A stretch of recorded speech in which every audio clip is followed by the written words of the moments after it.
Hello, everybody, and welcome to week number two of the 24-25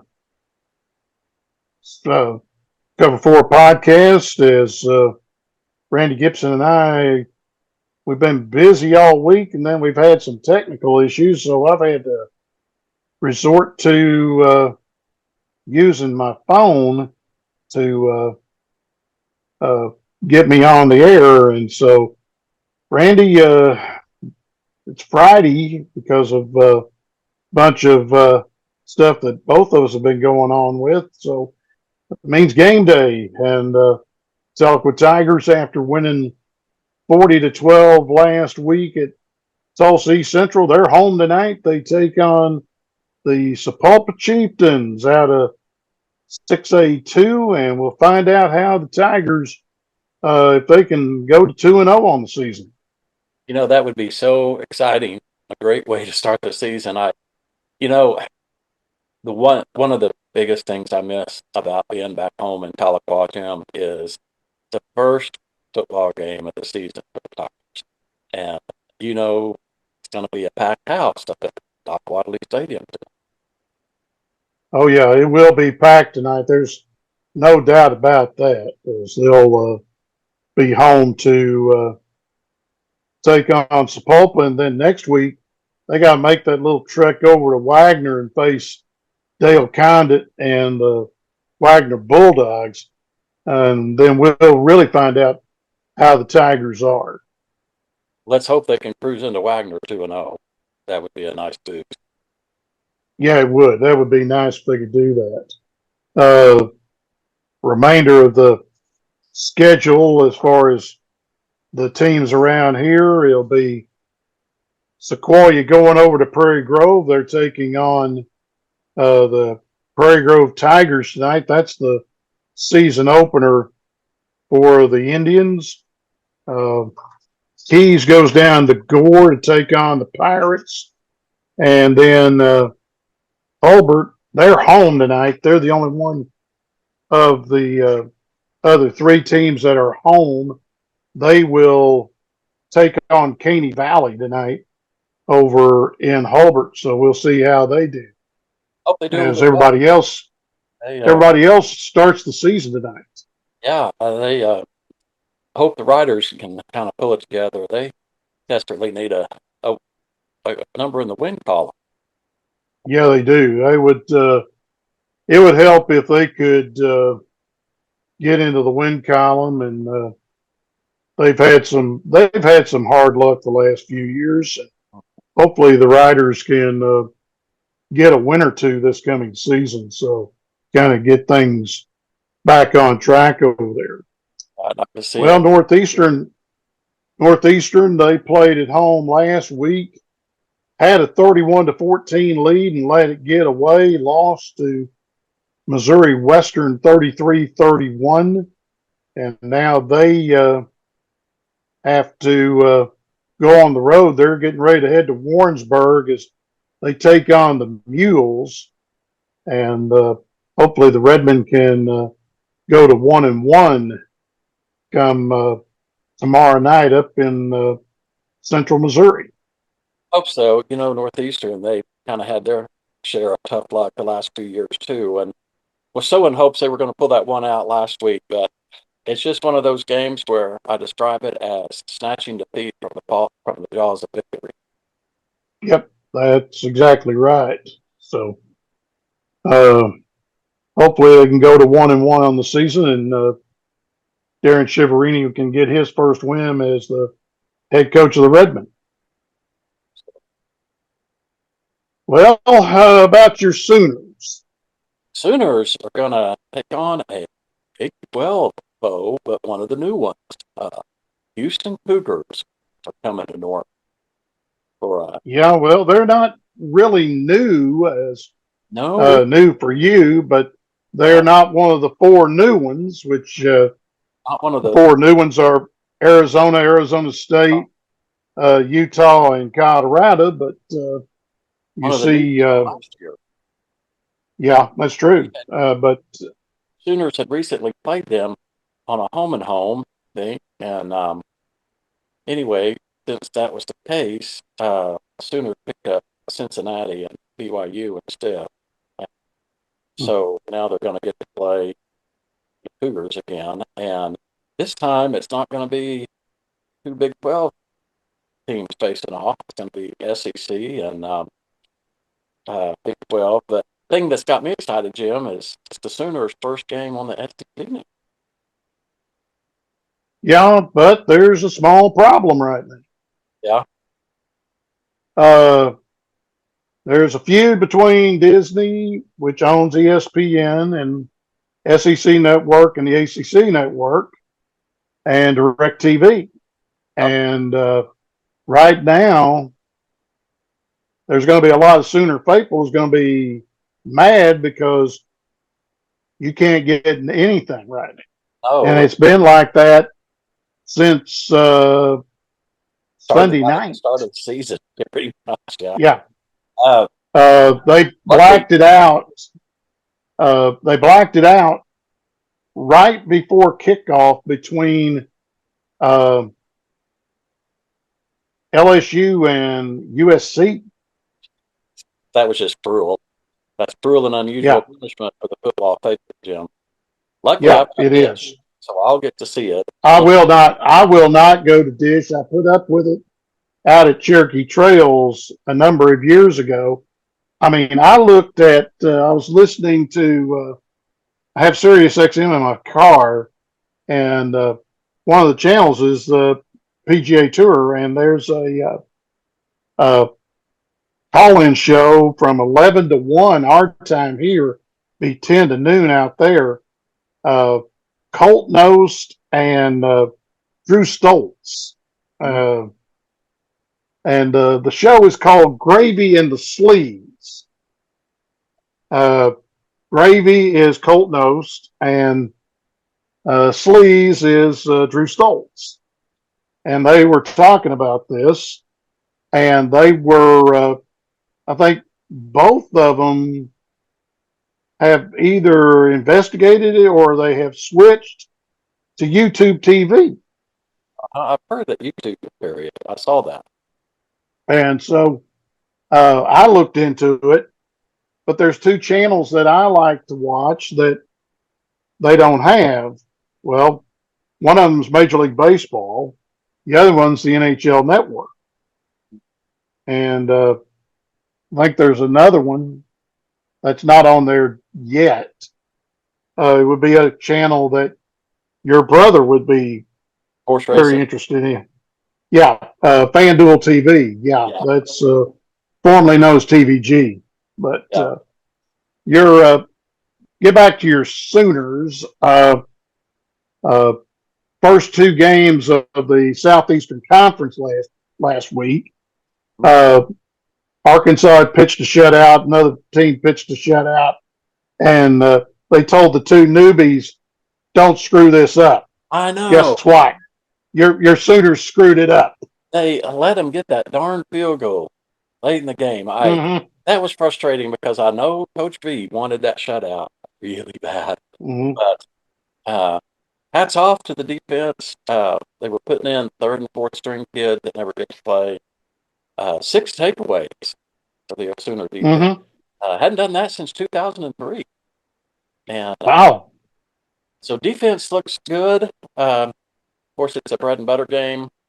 So we'll see in about 3 weeks what happens. It's going to get progressively harder. It'll be harder this week. It'll be even harder next week against Tulane. And then when the balls come rolling into town, that's when they really test first time. Well, going back to the SEC network, I just want to throw this in. One of the things I'm so excited about is when the Sooners play on the SEC network, I get to watch the band at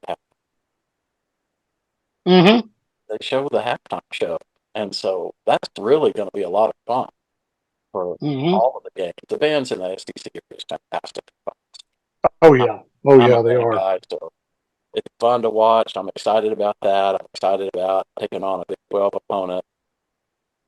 See what happens come Saturday. Offensive line was thin last week for the Sooners, so gave up 3 sacks for Jackson and 0 third down. One went for a touchdown, but still 0 third down. But should have Jake Taylor back. Center Pickman, who went down in the first quarter, he's probably going to be back. And hopefully we'll have a little bit more of the starters in the lineup.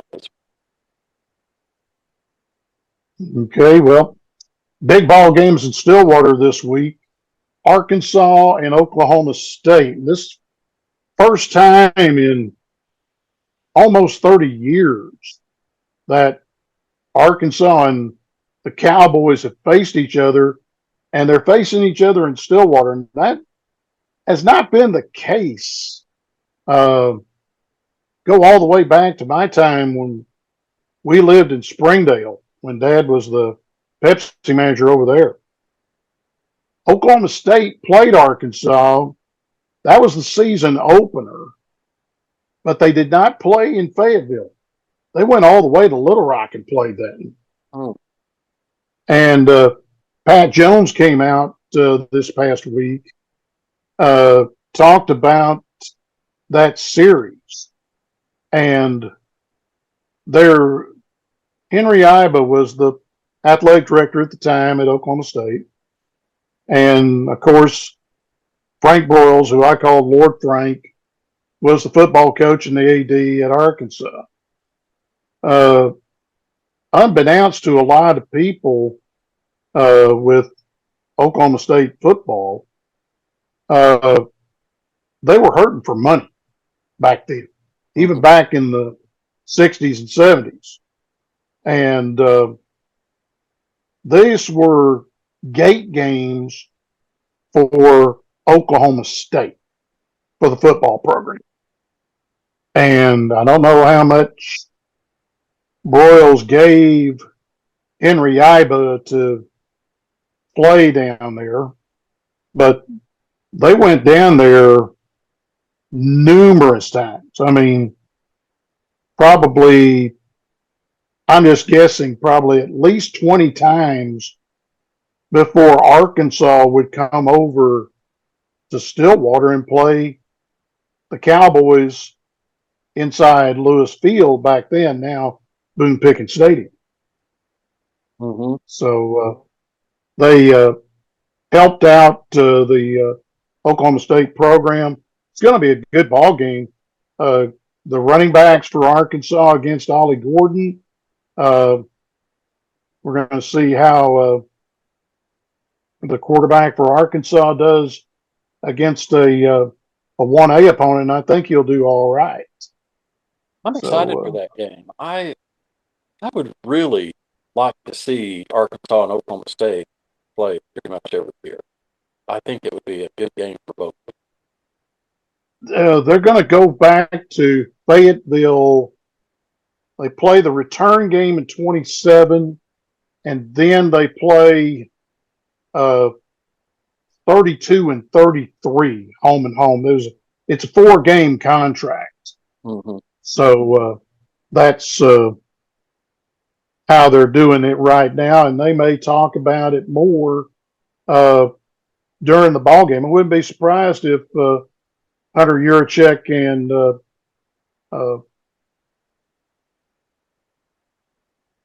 Chad Weiberg talk about that. I think it'd be great. I think it'd be great for the area. It's good for Arkansas football. It's good for Oklahoma State football.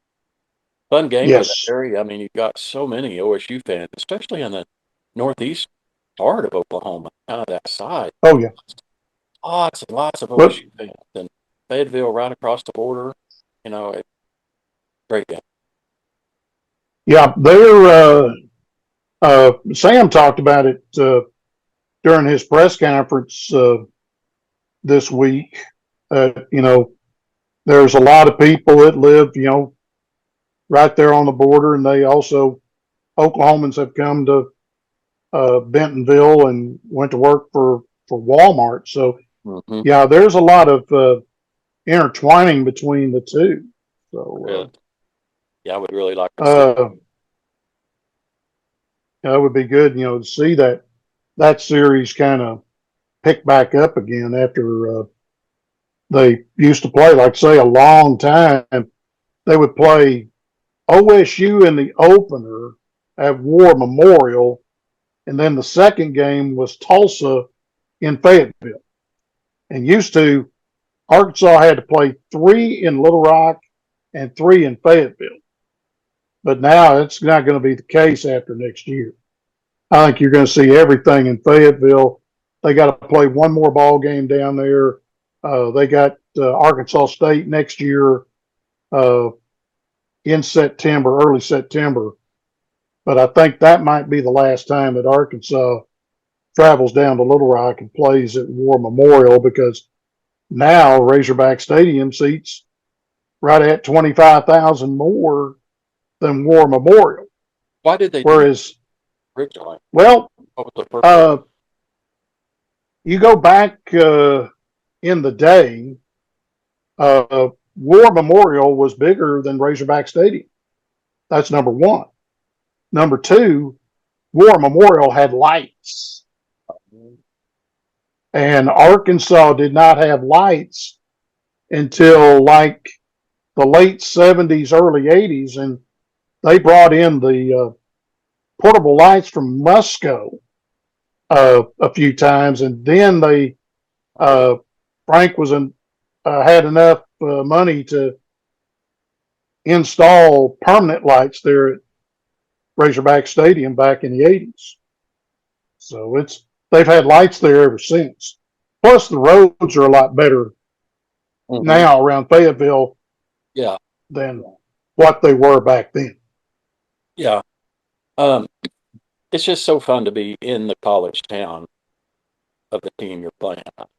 I know Yeah. there's a game in Dallas and all of that, but it's just really fun to be on the campus. Mm-hmm. I always enjoy going to other campuses. See, now you've uh, got homecoming in October, and who have they got? South Carolina Gamecocks. Okay. I found this out by watching the game Saturday on SEC Network before they blacked it out. They were showing Tennessee, and they didn't kick off till 12:45 Eastern. So they showed all the pregame, uh, the Vols running through the power tee, everything. So if it's a 12:45, which would be 11:45 kickoff, it might be a little bit easier on you because that's 11 o'clock ball game. But better hope that SEC Network picks up the broadcast, so you might get in a half hour's more sleep. That would be fantastic. I know for the Vols game when they come to Norman, I'll be back in the stadium for that. You will be back for to see Big Orange. Yeah. Gamecocks, that's an early game. Of course, that's homecoming, so I hope it is a little bit later because I don't like those 6 a.m. rehearsals for the alumni band. Yeah, we are just way too old to be out there marching around at 6 o'clock in the morning with those young kids. We have the coffee set up for sure.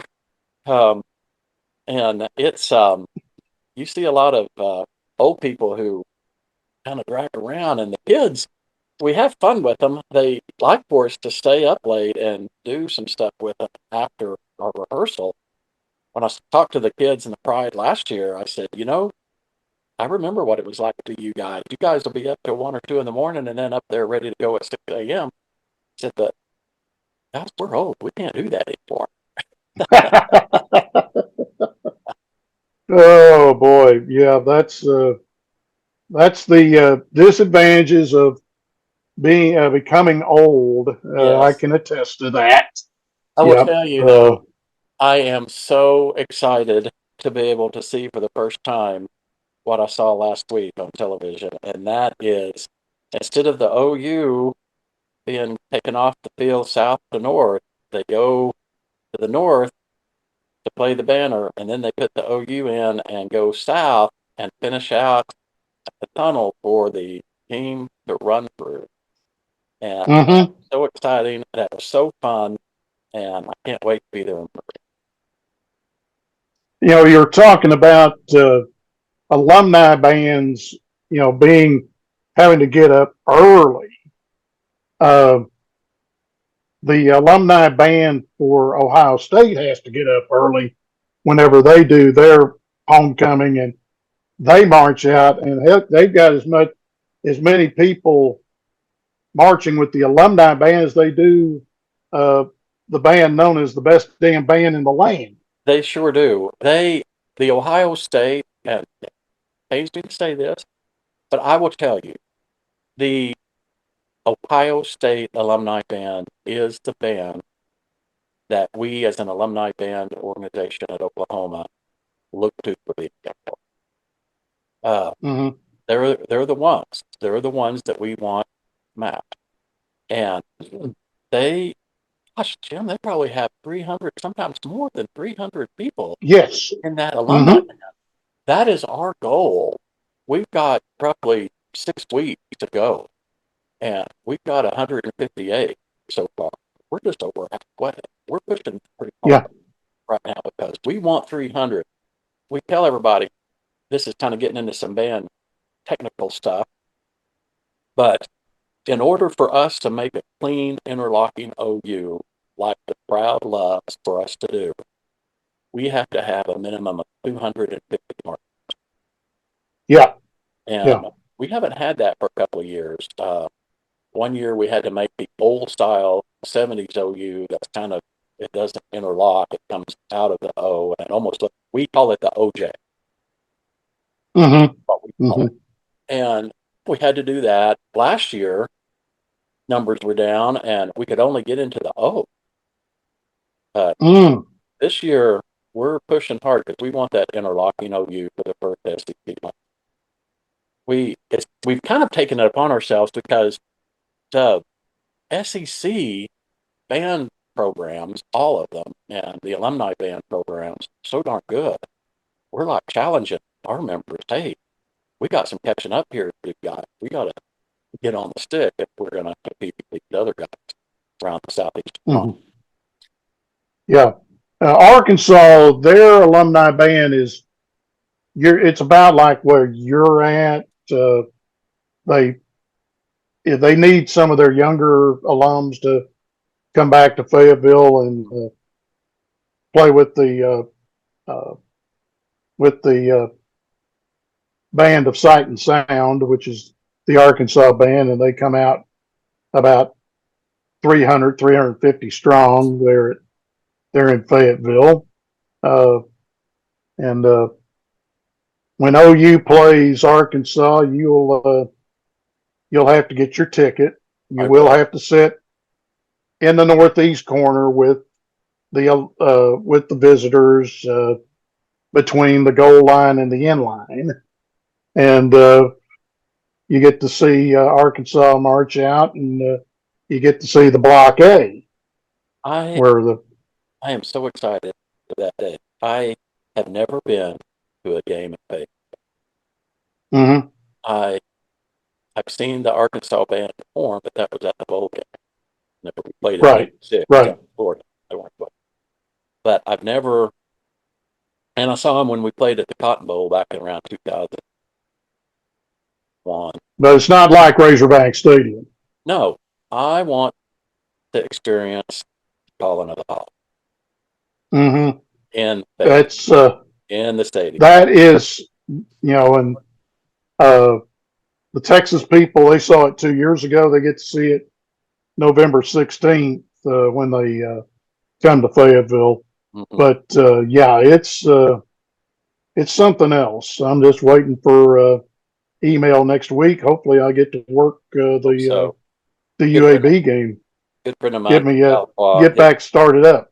his daughter was in the Arkansas band while she was over there at school, and I always wanted to go with him and his family over there for the game. Because they knew the ropes that they went to watch her, and I never got a chance to do that. I look forward to that day. It'll be a fun day. Yep. Yeah.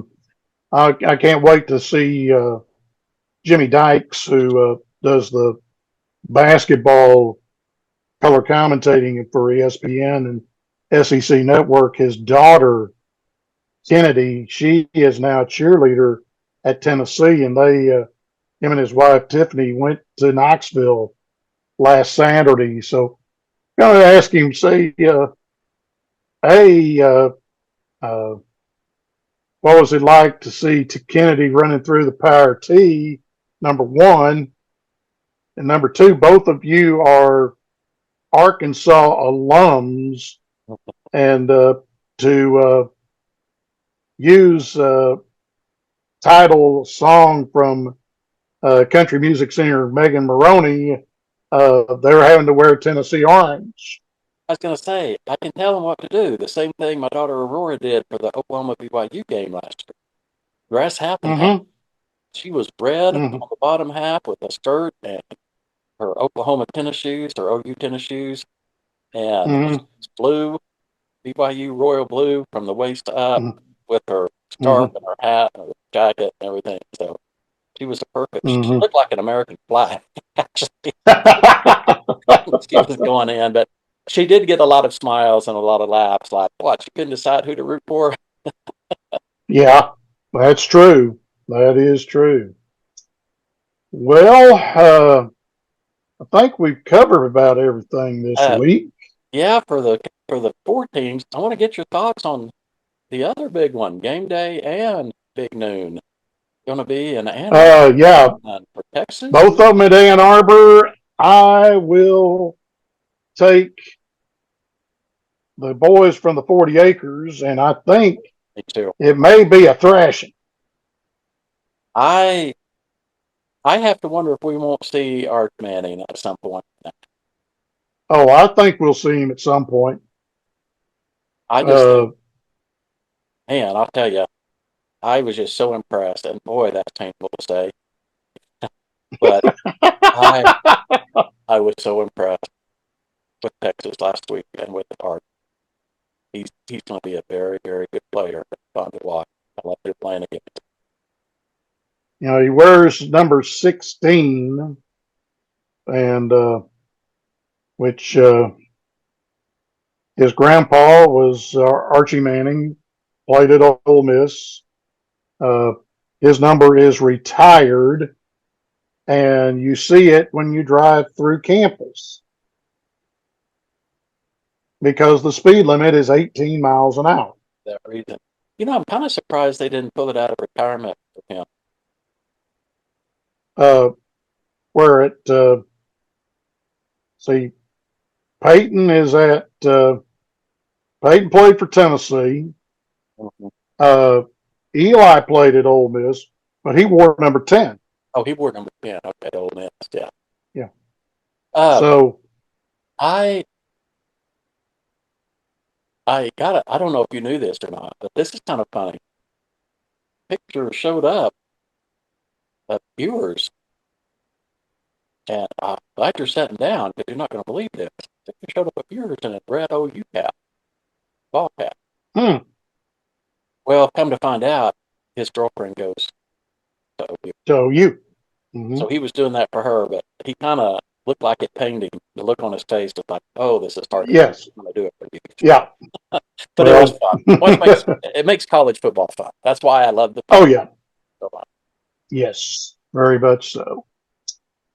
Well, how big will Texas beat Big Blue?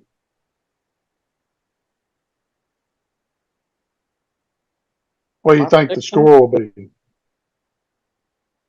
I think they're going to win solid. I think they'll win by 10. I think it may be more than that. Yep.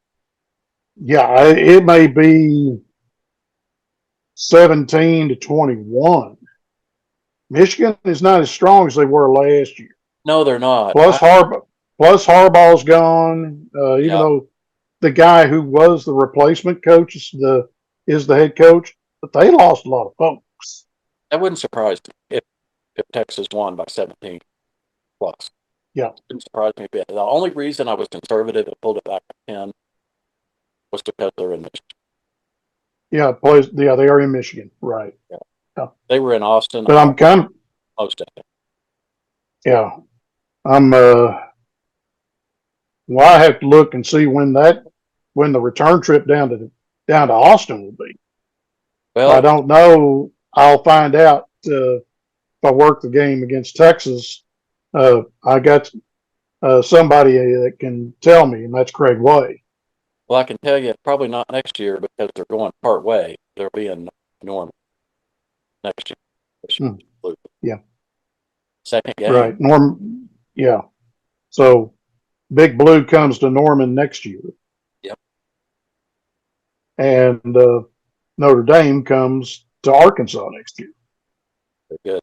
And Arkansas was supposed to have went to South Bend, but didn't get to go because that was COVID. Yeah. So they're still trying to reschedule that one. Mm-hmm. That was the year Oklahoma was supposed to go up to West Point to play Army. Yeah. I Yeah. was trying to make a way to get to that. And Mm-hmm. sorely disappointed. That was a once in a lifetime opportunity. Yes. Well, I think we have pretty much covered everything. I think so. Good luck to them all. So, yeah, that's right. And next week we'll talk about how the Tigers did against Sapulpa and try to get ready to try to go to 3-0, but it may be tough taking on the 4A Kingpin in Wagner next week over there. So, and we'll talk about the other ball games coming up next week, and we'll do that when we come back.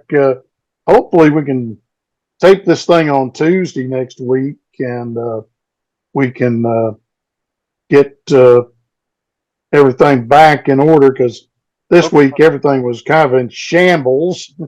We may have to do it early in the morning or very late at night. One of the two. I'm going to be in California. Oh, okay. So You got. Oh, by the way, you guys got a big award with Project 1268. We did. The South Film and Arts Academy Film Festival. Our little video, Project 1268, a little song Do You Wanna won Best Romantic Short. Uh-huh. That's an international festival out of South America, I believe. Wow. So you're going to be keeping the road hot between Provo and going out to LA this next week. Yep. Headed out to LA, gonna enjoy the sandy beaches and Mickey Mouse. Oh boy. Are you taking Aurora with you? That's the reason we're going. So because of the COVID year and everything, she never got her big senior trip when she graduated high school. So This is finally she's getting to go on her senior trip 2 years later. Okay. So she's excited. It's her 22nd birthday, and she said, "I want to spend my 22nd birthday." So she turns 22 and she gets to see the mouse. She does. She's very excited about it. She's worked really hard, saved up her money, so she is ready to go to Mouseland for sure. Okay. Well, that's going to do it for this week's edition of the Cover 4 podcast. And we've had to do a little improvising. I had to do this thing on my phone instead of the computer this week. We've had some issues. I don't know what was going on, but we'll try to figure it out between now and next week. So for my partner, Randy Gibson, I'm Jim Trick, and we'll see you next week on the Cover 4 podcast.